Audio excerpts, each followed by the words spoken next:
네, 여러분 안녕하세요. 반갑습니다. 서울대학교 의과대학 명예교수라는 직함을 가지고 있는 김원곤입니다. 앞으로 여러분들과 4주 동안 강연을 통해서 만나 뵐 예정입니다.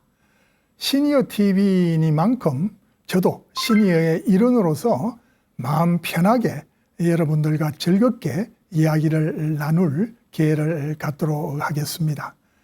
4주의 강연 내용은 첫 번째 강연은 외국어 공부에 관한 것입니다. 두 번째 강연의 주제는 우리가 운동이라고 하면 여러 가지가 있을 수 있겠습니다만은 달리기 같은 유산소 운동도 있고 말이죠.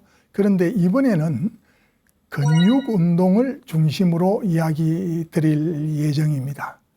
세 번째는 제가 그동안에 많은 책을 저술했습니다.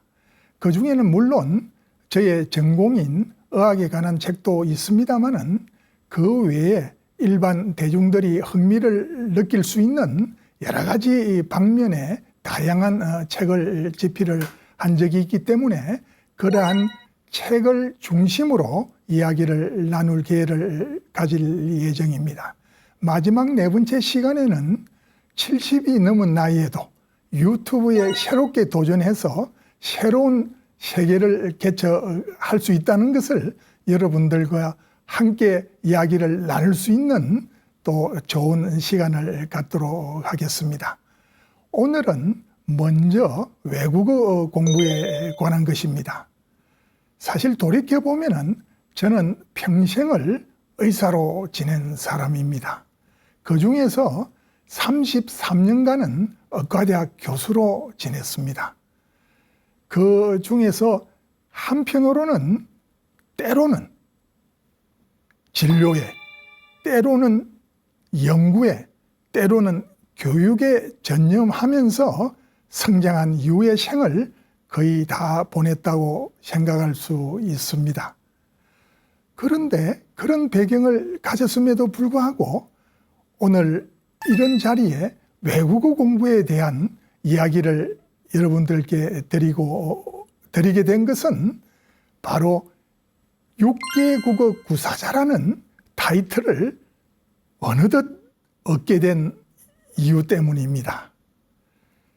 평생을 의과대학 교수로 지낸 사람이 어떻게 6개 국어 구사자가 되었느냐, 이 자체만 해도 사실은 흥미로운 이야기죠. 우선 6개 국어 구사라는 것은 영어는 물론 당연히 포함됩니다만은 중국어, 일본어, 스페인어, 프랑스어, 여기에다가 모국어인 한국어까지 포함해서 6개 국어가 됩니다. 그 이전에 특별한 외국어에 대한 관심도 없었던 사람이 또 의과대학 교수라는 배경을 가지고 있는 사람이 6개 국어 구사자가 된 것은 사실 운명의 힘이 아니고서는 설명할 도리가 없습니다. 이게 운명이 아니고 어떻게 이야기가 될 수 있겠습니까? 지금부터 여러분들께 드리고자 하는 이야기는 이런 개인적인 운명에 관한 이야기인데 저에 대해서 어느 정도 이야기를 들으신 분들은 오늘 이 자리에서 보다 구체적이고 더욱 흥미로운 이야기를 들을 시간이 될 것이고 저에 대해서 오늘 처음 만나보는 분들에게는 정말 또 다른 신선한 인생의 자극이 될 것으로 믿어 의심치 않습니다. 이 모든 것의 이야기는 이미 오래전에 시작이 되었습니다.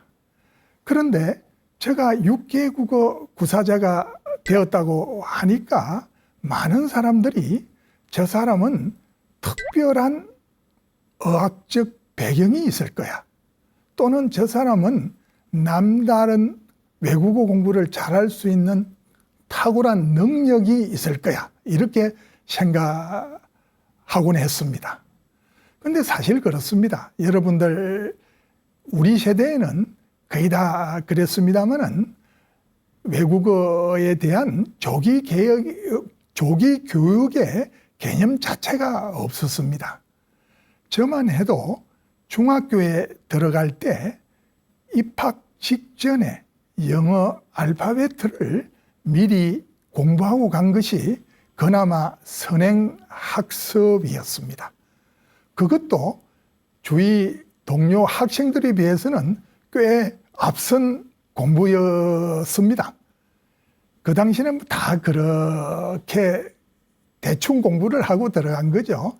요즘은 유치원에도 들어가기 전에 3살, 4살 아주 어린 나이 때부터 외국어 공부를 하는 그런 요즘 시절에 비교하면은 정말 격세지감을 느끼지 않을 수가 없습니다. 어쨌든 중학교 때 그렇게 알파벳만 배우고 들어가서 교육을 받았습니다. 뭐 나름대로는 열심히 했지만은 그 당시에는 회화, 청취 이런 개념은 전혀 없었습니다. 그런 시설도 없었고 말이죠. 오로지 마치 수학 공식을 푸는 것과 같이 문법 위주로 독해를 해 나가던 시절이었습니다. 그나마 대학에 진학해서 서울에 오니까 AFKN, 그 당시에는 미군 방송으로 통행해 가지고 영어를 접할 기회가 조금이나마 생겼습니다. 그리고 대학에 들어오니까 전공 서적도 영어로 된 것을 볼 수가 있었습니다. 물론 전공 서적이라는 것은 일반 문학 작품과는 틀려가지고 그 문법 자체는 아주 단순합니다. 전공 용어 몇 가지만 알게 되면은 전체적인 문장 구조 자체는 단순하기 때문에 그 해독에는 그렇게 크게 어렵지는 않습니다. 영어로 된 전공 서적을 읽는다고 해서 외국인과 대화가 저절로 되는 것도 아닙니다. 외국 뉴스를 제대로 알아들을 수 있는 것도 아닙니다. 그런 상태에서 그냥 초등학교, 중학교, 고등학교, 대학교 시절을 보낸 것입니다. 그 이후에 전공의 시절 같은 경우에는 워낙 일상생활이 바쁘기 때문에 외국어 공부, 영어에 할애할 시간 자체가 아예 없었습니다. 그나마 저의 인생에서 영어 공부를 제대로 한 시절은 대학 교수가 되고 나서 교환 교수로 미국에 가기 직전에 열심히 현지 교환 교수 시절을 보람차게 의미 있게 보내기 위해서 미리 준비를 하고자 영어 공부를 제대로 했던 것이 기억이 납니다. 그때가 30대 중반을 넘어선 나이였으니까 말이죠. 그러니까 일단 저의 성장 배경에서는 영어 공부를 중심으로 한 외국어 공부를 제대로 할 그런 성장 환경이 전혀 되지 않았다는 것을 이야기를 먼저 드립니다. 그리고 아까 말씀드린 대로 저 사람은 특별한 의학적 능력이 있을 거야. 전혀 그렇지 않습니다. 오히려 의학적 능력에서는 장애에 가까울 정도로 발음이 형편이 없습니다. 영어 발음을 얼마나 못하느냐 하면은 단적으로 제가 대학 교수 초창기 시절에 강의를 들어가서 학생들에게 수업을 하고 있을 때 제가 특별한 농담을 하지도 않았는데도 학생들이 갑자기 까르르 하고 웃습니다. 처음에는 영문을 잘 몰랐습니다. 이게 내가 뭐 특별하게 재밌는 이야기를 하지도 않았는데 왜 웃을까? 그런데 나중에 알고 보니까 제가 순간순간 중간에 하던 영어 발음이 학생들에게 굉장히 독특하고 재미있게 들렸던 것으로 알았습니다. 그럼에도 불구하고 저에게 운명은 2003년도에 다가왔습니다. 2003년도 초에 문득 이런 생각이 들었습니다. 이제 나이도 50이 되었는데 더 늙기 전에 뭔가 조금 의미 있고 보람 있는 공부를 하나 더 했으면, 이렇게 하는 생각이 들었습니다. 그래서 이런저런 궁리를 하다가 역시 외국어 공부가 실속이 있다, 이렇게 생각을 하고 영어 외에 제2 외국어의 대상을 찾기 시작했습니다. 제2외국어 대상이 될 만한 것은 여러 가지가 있을 수 있죠. 제 개인적인 입장에서는 우선 독일어가 떠올랐습니다. 독일어는 고등학교, 대학교 때 제2외국어로 공부를 했었던 언어였습니다. 아무래도 친숙감은 있죠. 많이 잊어버렸다고 하지만은 그래도 공부를 하면은 조금이라도 되살릴 수 있는 그런 부분도 있을 것 같기도 해서 장점이 되기도 할 것입니다. 그렇지만은 고등학교 때, 대학교 때 공부를 했던 그 언어를 다시 공부를 하는 것은 좀 신선한 맛이 떨어지고 아무래도 앞으로 실생활에서의 용도가 독일어는 좀 떨어지는 것으로 그 당시로는 판단했습니다. 그래서 독일어는 일단 제외를 하고 그 다음에 프랑스가 있겠습니다만은 사실 제가 고등학교 시절에 제2 외국어에 독일어도 있었고 프랑스어도 있었습니다. 근데 당시에 그 둘 중에 하나 선택을 하라고 했을 때 자연계는 독일어가 아무래도 유리하다는 당시에 막연한 루머의 영향도 있었습니다만은 무엇보다도 그 프랑스어의 그 정말 아주 기묘하게까지 들렸던 그 발음 때문에 도저히 자신이 없었습니다. 그런데 지금 새삼스럽게 그 젊은 시절에 의욕이 넘칠 때도 시도하지 못했던 프랑스어를 50이 넘어서 한다는 것은 이건 좀 무리다, 이렇게 생각을 하고 프랑스어도 제외를 했습니다. 그 외에 스페인어 같은 경우에는 그 당시만 해도 별 두각을 우리나라에서는 나타내지 않았던 언어입니다. 지금은 젊은 사람들 중심으로 남미 여행 등을 통해서 스페인어가 굉장히 보편화되어 가고 있다고 이야기를 들었습니다만은 그때만 해도 다소 생소한 제2 외국어로 생각이 되었습니다. 스페인어가 그런 정도였는데 러시아어나 아랍어는 더욱더 할 생각이 나지 않았습니다.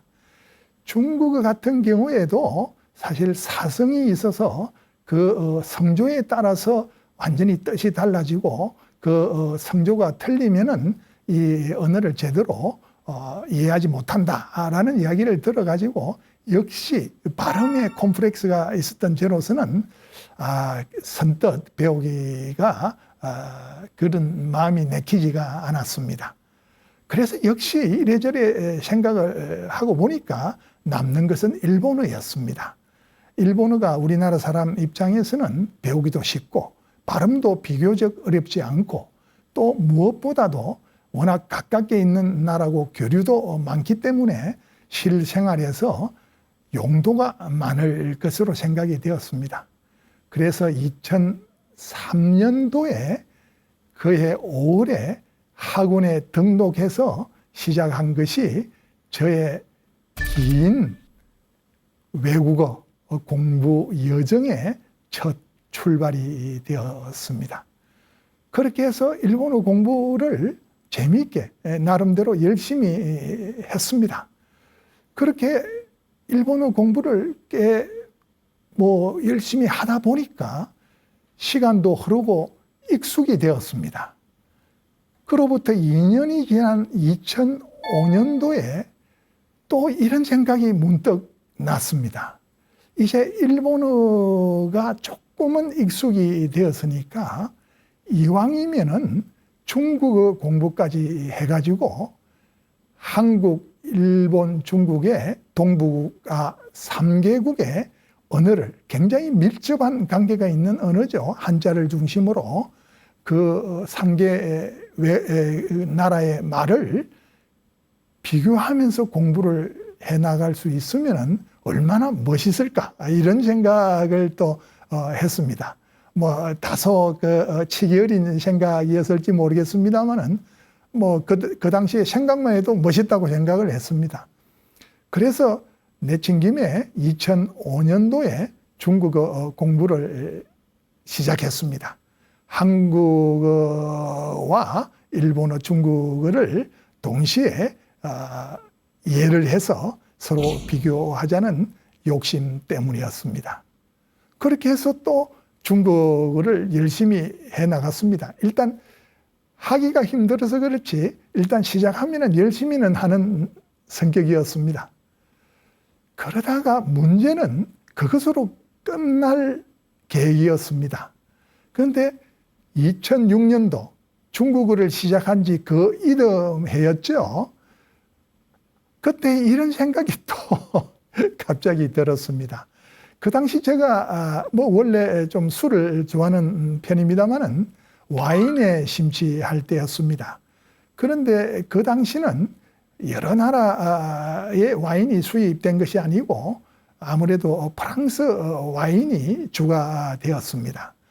그런데 그 프랑스 와인의 상표에 있는 프랑스식 그 와인 이름 그리고 프랑스식 와인 용어 등이 그동안에 제가 오랫동안 공부해왔던 영어식 개념으로 발음이 제대로 되지를 않았습니다. 물론 그렇다고 해서 뭐 큰 문제가 될 것은 없었겠습니다만은 그 당시 나름대로 또 이왕 그 와인을 열심히 또 즐기고 있는데 좀 이런 발음도 그냥 자연스럽게 또 멋있게 할 수 있으면은 조금 더 와인을 조금 깊이 있게 즐길 수 있는데 도움이 되지 않을까 하는 또 이런 생각, 뭐 그 당시에 또 엉뚱한 생각을 많이 하기도 한 것으로 지금은 생각이 됩니다만은 그렇게 해서 프랑스어를 공부하게 된 것은 오로지 와인 상표의 이름이나마 프랑스식으로 제대로 해보자.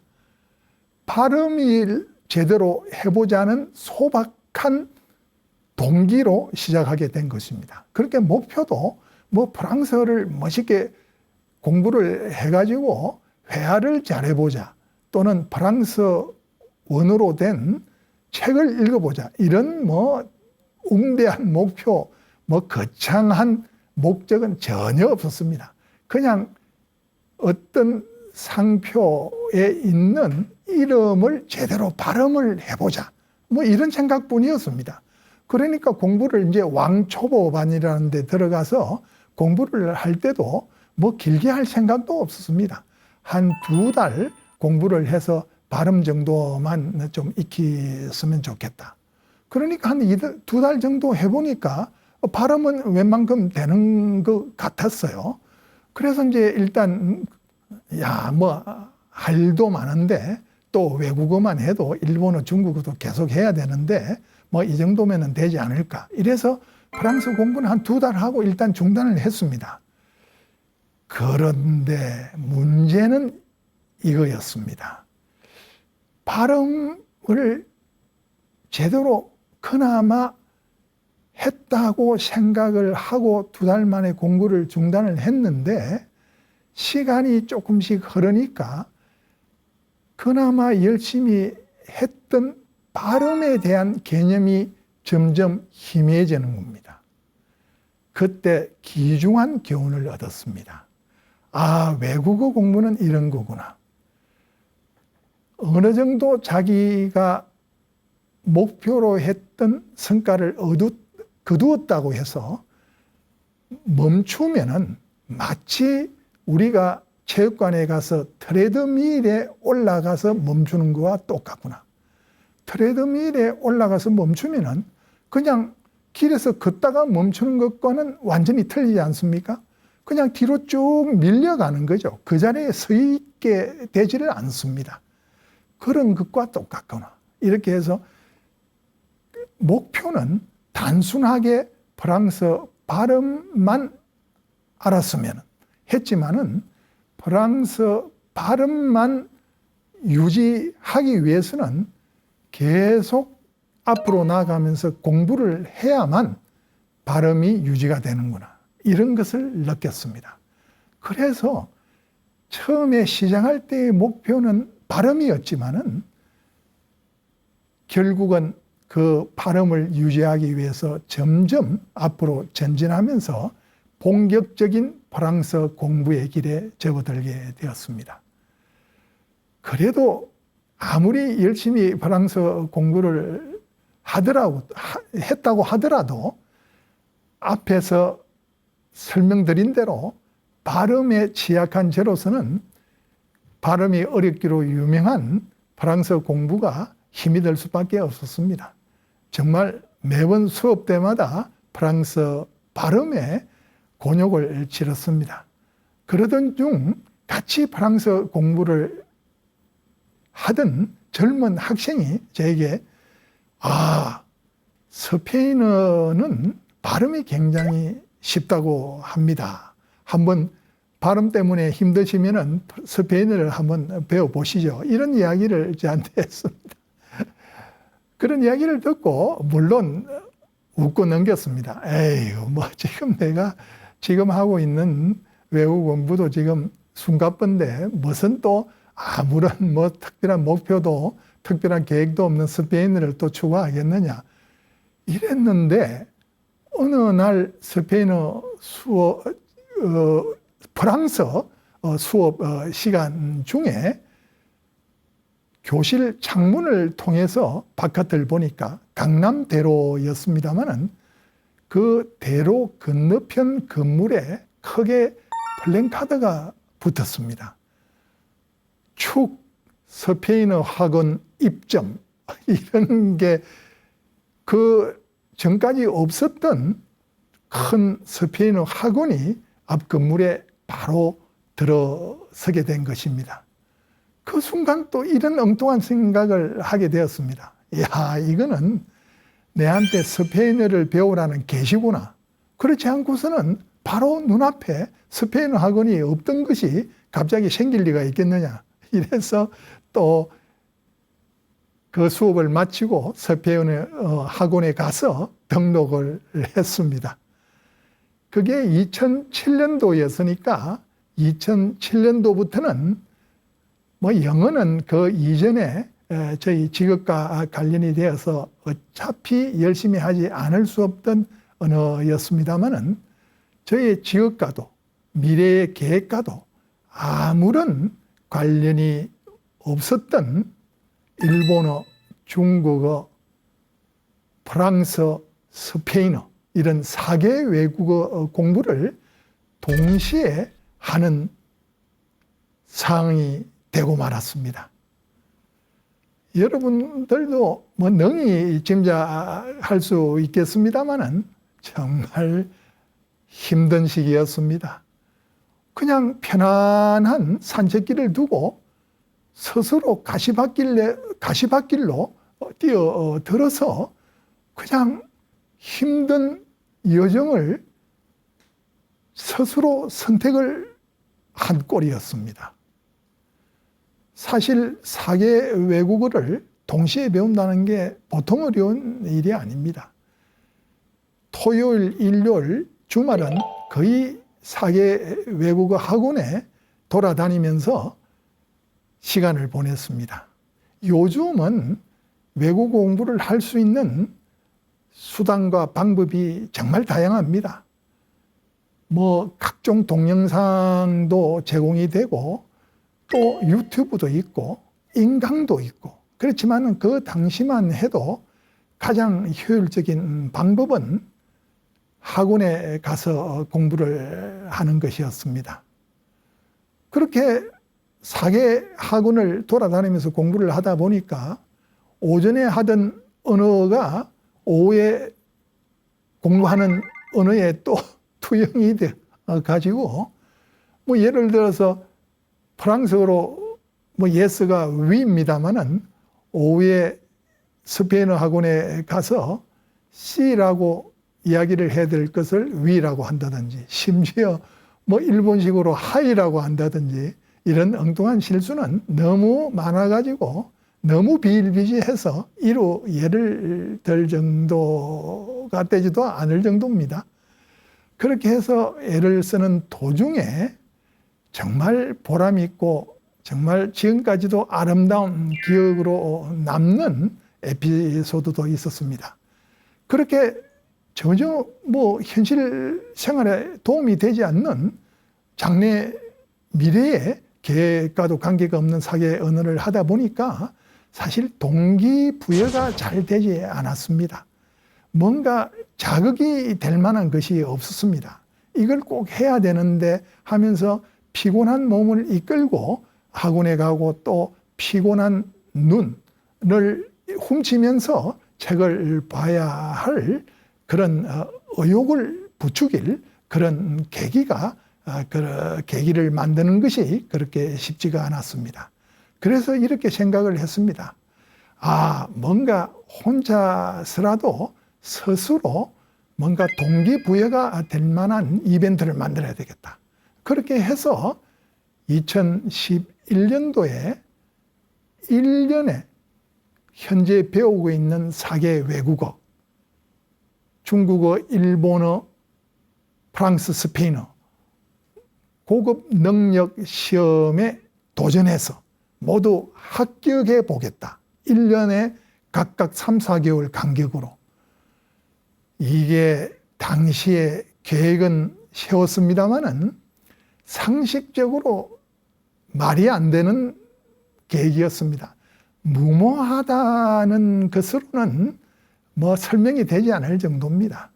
그 각각의 언어가 그 각각의 언어를 전공하는 학생들도 졸업 전에 그냥 따면 될 정도의 자격증이었습니다. 그런데 그 언어를 제대로 공부를 해본 적이 없었던 50이 넘은 그 시험을 치를 처음에는 뭐 50 중반을 훨씬 넘어서 60에 가까운 나이에 아마추어의 입장에서 1년에 4개 외국어 시험에 도전을 해서 동시에 합격하게 했다. 무모한 게 아니고 그야말로 미션 임파서블의 과제였습니다.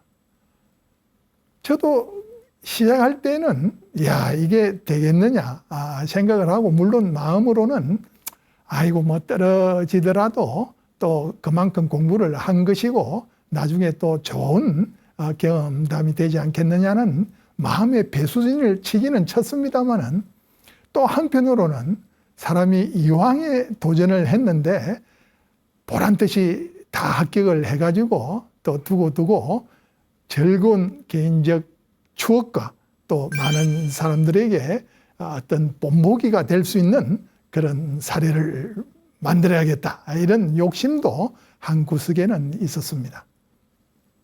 그렇게 해서 2011년도 3월에 첫 시험으로 중국어 시험 HSK 6급이라는 레벨에 도전을 했습니다. 중국어 당시 평가 시험으로는 가장 최고급 레벨이었습니다. 정말 긴장이 되었습니다. 그래서 곰곰이 당시 생각을 해보니까 내가 그동안의 대학 교수로서 시험 감독은 여러 차례 들어간 적이 있었습니다마는 내가 수험생으로서 시험을 친 적이 도대체 마지막이 언제였던가 이렇게 생각을 해보니까 28년 전이었습니다. 28년 전에 수험생으로서 시험을 치고 2011년도에 다시 수험생으로서 시험에 도전하게 된 것이죠. 지금도 날짜를 잊어버리지 않습니다. 3월 13일 그 수험 장소는 경기고등학교였습니다. 경기고등학교에 바로 아까 전에 택시를 타고 갔습니다마는 그 올라가는 길이 언덕길이 좀 있었던 것 같습니다. 그렇게 가서 올라가 보니까 교실 안에는 뭐 정말 뭐 대부분 20, 30대죠. 10대도 있었던, 여러 명 있었던 것으로 생각이 되고 40대만 해도 거의 찾아보기가 힘들었습니다. 뭐 저처럼 60에 가까운 사람은 아예 없었습니다. 그런데 시험을 정작 나름대로 뭐 애를 쓰면서 준비는 했죠. 그런데 시험에 일단 들어서니까 야, 이게 나이가 들어서 치르는 시험이 뭐니 해도 이게 무슨 이 실력에 앞서서 우선 집중이 잘 되지를 않았습니다. 조금 처음에 긴장을 해서 문제를 풀었는데 조금만 지나가니까 집중력이 흐트러졌습니다. 또 당시에 오기 시작했던 노안도 좀 문제가 되어가지고 눈도 침침해지기 시작했습니다. 야, 이거 정말 낭패구나 이렇게 생각을 하고 시험을 치렀는데 뭐 또 그런 불리한 조건 속에서도 의욕은 넘쳐 흘러가지고 정말 멋있게 장문 같은 경우에는 멋있게 문장을 만들어야지 멋있게 문장을 만들려고 하다 보니까 이게 또 뜻대로 되지 않으니까 또 그냥 생각을 또 가득 안고 400자 정도의 글자를 요구를 했는데 나중에 알고 보니까 한 230자 정도밖에 채우지를 못했습니다. 멋있게 쓰려다가 분량을 거의 반 조금 넘게 그냥 채운 정도였으니까 우선 기본 형식 자체에서 문제가 생기게 된 것이죠. 그렇게 해서 어쨌든 시험을 치르고 허탈한 이제는 불합격이구나 이런 생각으로 했습니다마는 결국 180점이 카트라인이었는데 181점으로 간신히 그 과정을 통과를 했습니다. 180점을 181점으로 통과했을 때 심정은 야, 이것이 뭔가 하늘이 나에게 좋은 뜻으로 한 계시구나 생각을 해가지고 그 다음에는 일본어, 그 다음 프랑스어, 그 다음 스페인어 각각의 일정은 그의 7월에 일본어, 그의 11월에 프랑스어, 그리고 그 이듬해인 2012년도인 5월 달에 스페인어. 그렇게 해서 정말 1년에 4개 외국어를 동시에 능력시험에 도전해서 통쾌하게 합격을 했습니다. 참고로 일본어 같은 경우에는 제 N1 레벨, 가장 최고급 레벨이었고요. 프랑스어 같은 경우에는 배응, 중급 레벨이었습니다. 스페인어도 배도스라고 해서 역시 중급 레벨이었습니다. 이렇게 4개 외국어 능력 시험에 동시 도전을 해서 합격까지 하는 쾌거를 이루었습니다만은 그 다음에도 역시 고전은 면치 못했습니다. 왜 그러냐 하면은 그런 도전을 하면서 공부에 대한 동기를 유발시키는 전략도 뭐 그렇게 매년 할 수는 없지 않습니까? 그러니까 그 다음부터 또 악정고투를 하면서 공부를 지속했습니다마는 특별한 동기 부여는 없이 공부를 해 나갔습니다. 그러던 중 2016년이었습니다. 제가 2019년도에 정년 퇴임을 했으니까 정년 약 3년 전의 일이었습니다. 제가 집에서 저희 와이프와 이런저런 잡담을 나누는 도중에 저희 와이프가 문득 저에게 이런 제안을 해왔습니다. 당신 3년 후에 정년 퇴임을 하면은 그동안에 굉장히 열심히 어학 공부를 했는데 어학 연수라는 거를 우리 시절에는 해본 적이 없는 세대 아니요. 그러니까 그동안에 열심히 공부를 했던 보람도 찾을 겸 한번 정년 퇴임 후에 어학 연수를 한번 떠나는 것이 어떠냐. 그래서 그 당시는 정년 퇴임도 조금 난고해서 그냥 웃어 넘겼습니다. 에이, 내가 이 나이에 그 외국에 나가서 혼자 생활하는 것도 쉽지 않은데 외국에 나가서 어학연수 하는 것은 사실 본질적으로 혼자 나가야죠. 왜 그러냐면은 부부간에 뭐 여행하듯이 갔다가는 그냥 오전에 어학원에 가서 열심히 공부하고 집에 돌아와서는 뭐 줄곧 우리 한국말로 대화를 나누게 되면은 사실 우리 한국에서 학원에 다니는 거와 뭐 큰 차이가 없지 않겠습니까?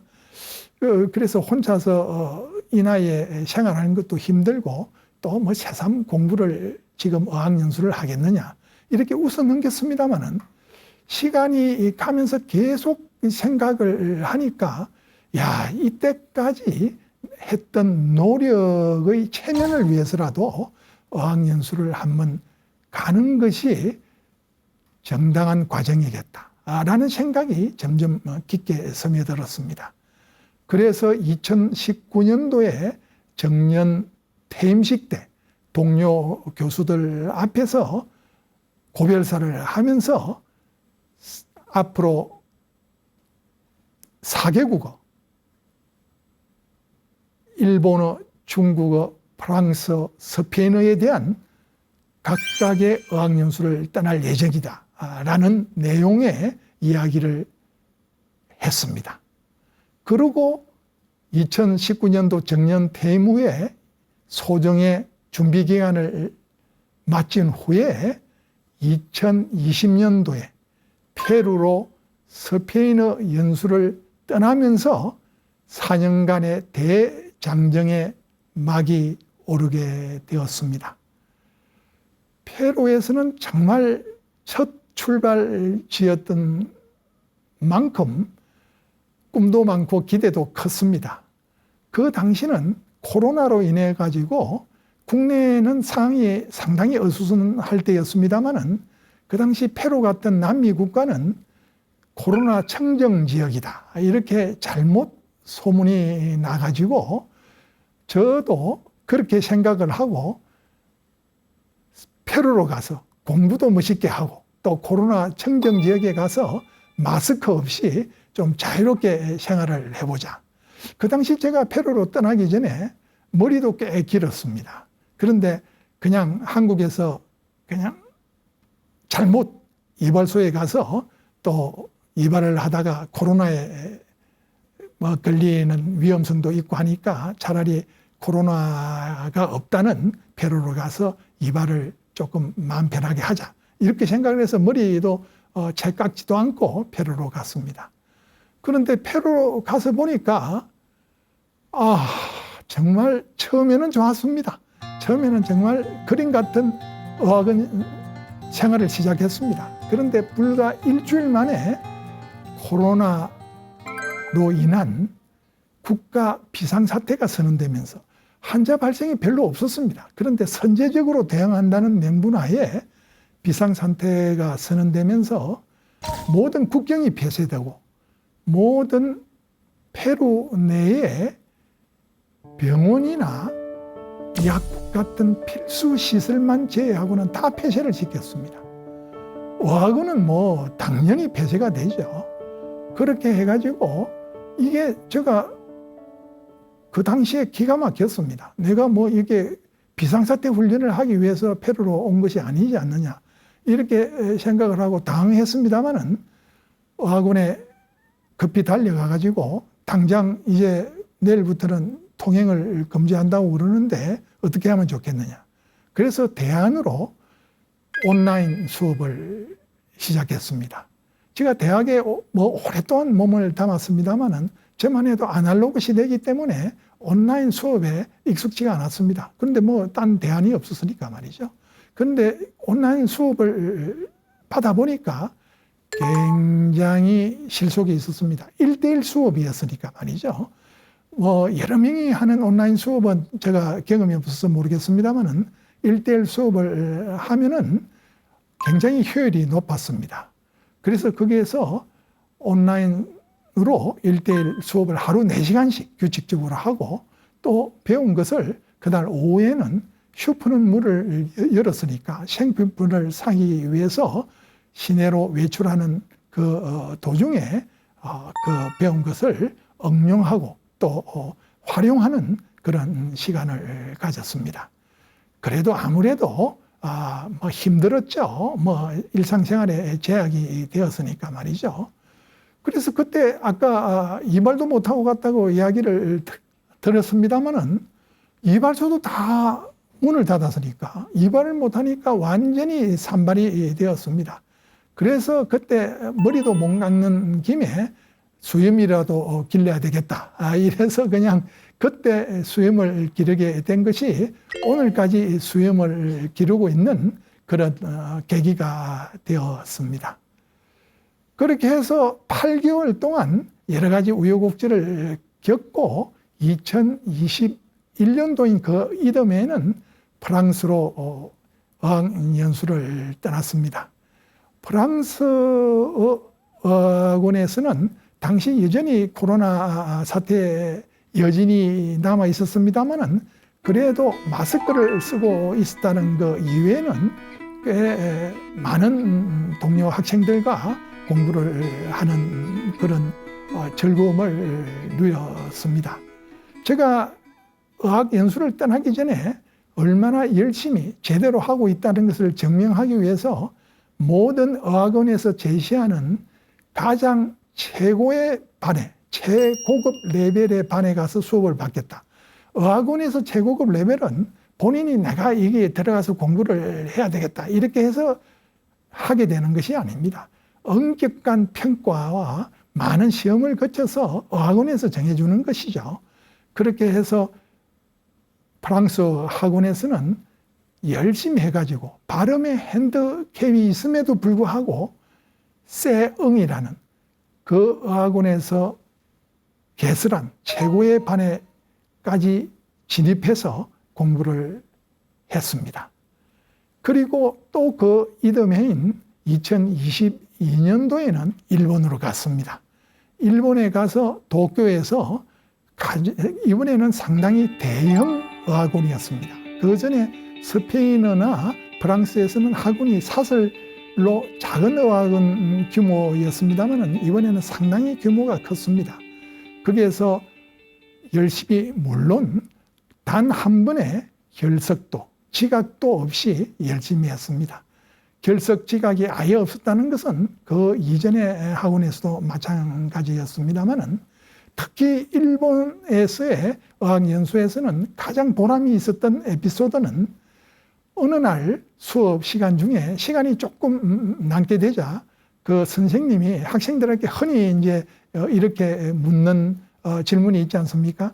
시간이 한 5분 남았는데 쭉 돌아가면서 인생에서 가장 존경하는 학생을 존경하는 사람을 하나씩 좀 이야기를 해달라. 그러자 뭐 처음에 한두 사람은 뭐 저희 부모님 또는 뭐 저희 영웅으로 뭐 누구 뭐 이런 식으로 이야기를 했습니다. 그런데 세 번째 학생이 저는 김상을 제일 인생에서 존경합니다. 그래서 처음에 무슨 김상이냐. 저도 선생님도 이게 누구를 말하느냐 이러니까 저를 가리키면서 저 김상을 이야기한다고.